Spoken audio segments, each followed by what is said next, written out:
This video is going to be a deep dive on Playtime Co. and what I think might be keeping the factory's power on. We can see many places that have power, but where could it be coming from? I know we use the batteries, but how do they work? What could possibly be giving them power? You can use that battery to open the door. Is there a power generator somewhere in the factory? Or is it something else? I personally think it is much more than a power generator. Disclaimer: flashing images and jump scares are in this video. These are also just my thoughts and theories on this situation. Please don't take this as fact nor dismiss other theories. Thank you. The Playtime Factory is a very large facility that has been around for decades. At the beginning of Chapter 1, despite being effectively abandoned, much of the power remains intact. Many sections continue to operate without even adding an additional battery. The batteries themselves are strange as well. A conventional battery would lose much of its charge over a decade of neglect. However, the ones we use to power various parts of the factory don't seem to suffer any loss of energy. I believe that Playtime has been utilizing nuclear energy. That is how so much of the facility still has power. From the very beginning in Chapter 1, we can see many things still have power, especially the scanners we use the Grappack on. Throughout the game's chapters, in fact, we use many scanners that are just on without the need for additional power. Even when we must complete a wire puzzle, the power is just on and available for use. We are basically plugging something into an outlet, though that outlet already had power. But where is it coming from? If the factory wasn't abandoned, we could just assume it was getting its power from the power grid like most buildings would. The factory is abandoned though, and without someone paying the energy bill, it would have been shut off long ago. Clearly the power is coming from somewhere else, and I believe that to be a nuclear source.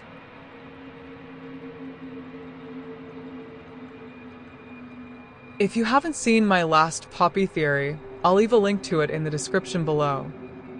In that theory, I had theorized that Playtime could have started up as early as the 1920s. My evidence to why I think that could be a possibility is the popularity of the different toys. Poppy was most popular in the 1950s. In our timeline, porcelain dolls were all the rage for collectors in that time. Same with Huggy and Kissy. Both share a striking resemblance to the Crib Friend that was also released sometime in 1984. The same year Huggy came out. We even got a Boogie Bot. Knowing more electronic toys started to become popular around 1993. Again, the same year Boogie Bot was made. They all have a time theme pattern to them. Seeming to be popular, the same time our toys came out. Looking at the Poppy Playtime book, they describe how Daisy was supposed to be a marionette. If we look at the marionette toy and what year they were made, it seems as if they have been around for centuries, but came to be popular again around the 1920s.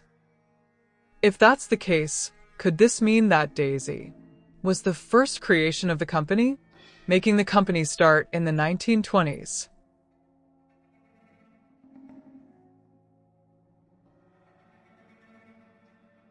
If this is true, this would make the company older than World War II. It would make sense if they were looking for materials to start up production. In the early years of our timeline, people were carelessly using hazardous materials that we know today to be highly dangerous to living things. It would make sense if Playtime was running on a nuclear power grid, using nuclear energy to power the entire factory. I'm not much of an expert on how nuclear works, so my friend here will help explain more about it.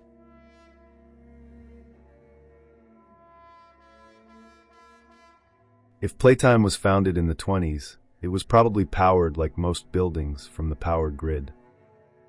However, as time went on, and their experiments became more deranged, the need for secrecy and independence from the outer world would become more necessary. Independence like having a dedicated source of power, something they could use freely without any interference or oversight. Considering everything we know about what happened inside, that would be very desirable to those running Playtime.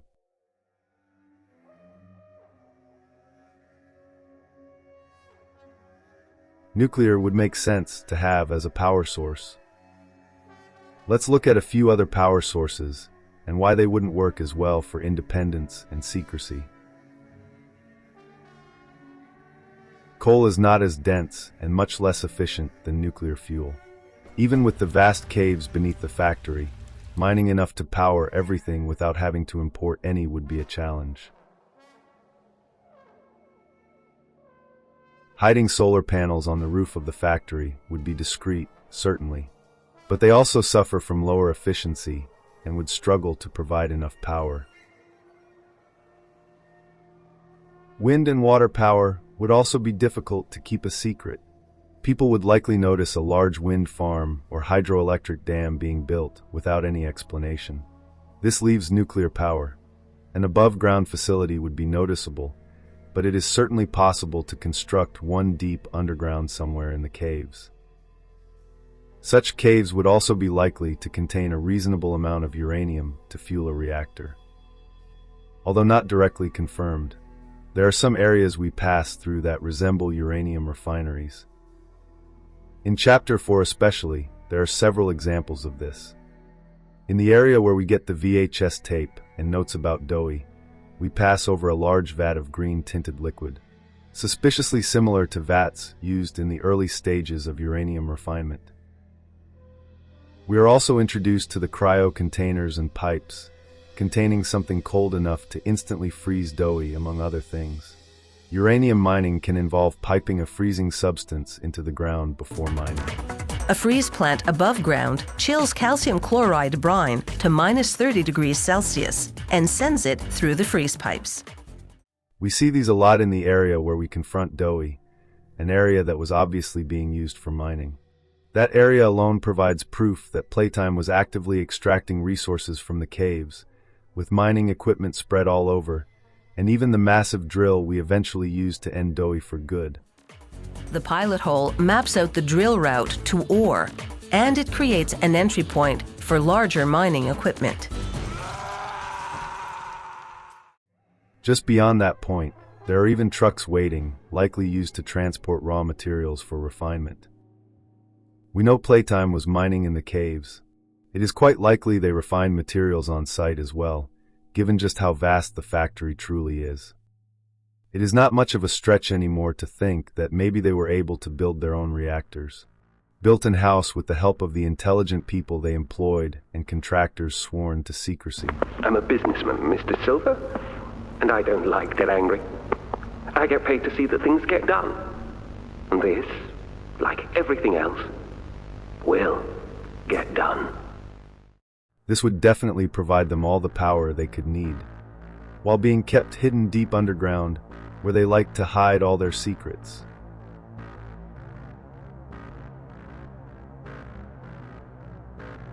They would also gain an additional bonus with unrestricted access to nuclear reactors, the ability to make other fissile materials.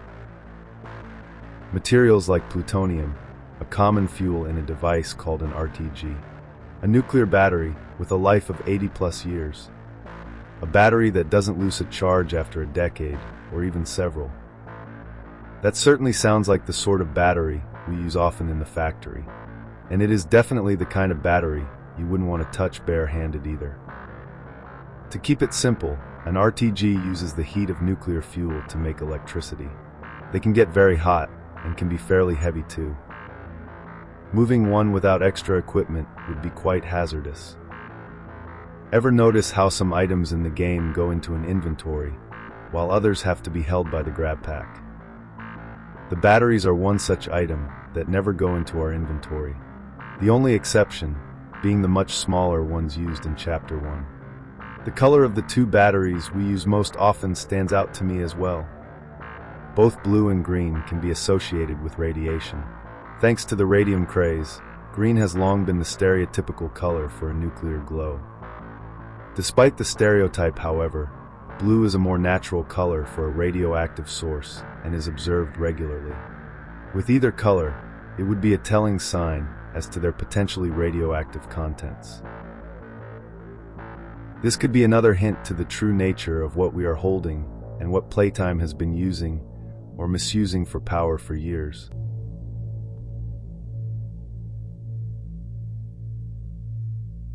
A few other notes about Playtime and the implications of nuclear energy. The bigger bodies could have been created with handling fissile material in mind. Maybe given some form of resistance to radiation, or maybe they were seen as lesser or more disposable, and the concerns of radiation exposure could be simply ignored. Daisy, a scrap marionette toy, is not directly said to be related to a specific flower, despite the name, and does bear at least some resemblance to certain kinds of sunflowers. Sunflowers are significant regarding fissile material because of their ability to absorb heavy metals from soil and reduce nuclear contamination. There is also the other scrap flower toy, who is said to have no purpose. Perhaps Sunny Buddy or Daisy were created with nuclear waste cleanup in mind. Maybe a few stretches, but I thought they were interesting enough to mention. These are a few of our thoughts and theories about what could be keeping the lights on at Playtime. Could the factory be running off nuclear? Are the batteries we use radioactive? Was there a time when Playtime was just a toy company? Or has it always been much more sinister? We would love to know your thoughts and theories on this video. Thank you for watching. Just a friendly reminder. These are just our thoughts and theories on this situation. Please don't take this as fact nor dismiss other theories. Thank you.